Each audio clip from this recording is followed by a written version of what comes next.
Kala ko'y di pa handa, muling tumibok ang damdamin.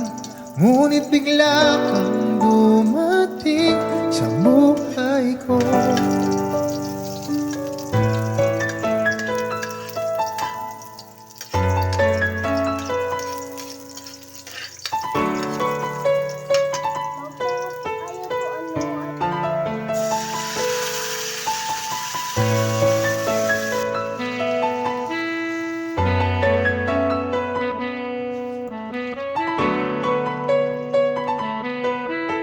Sana ay ingatan ka niya.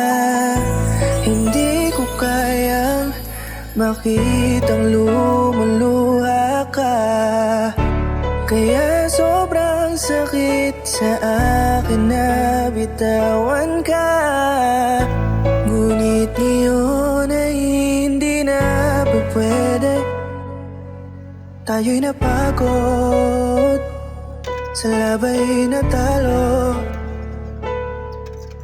Kaya akin ang ipapaubaya ang puso mo sa kanya.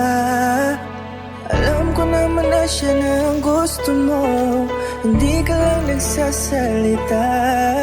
Pagmula nang tayo ay naghiwalay, ay iba na ang iyong ngiti. Ang hiling ko lang, ingatan ka niya. Ako nang bahala sa hapdi. Hindi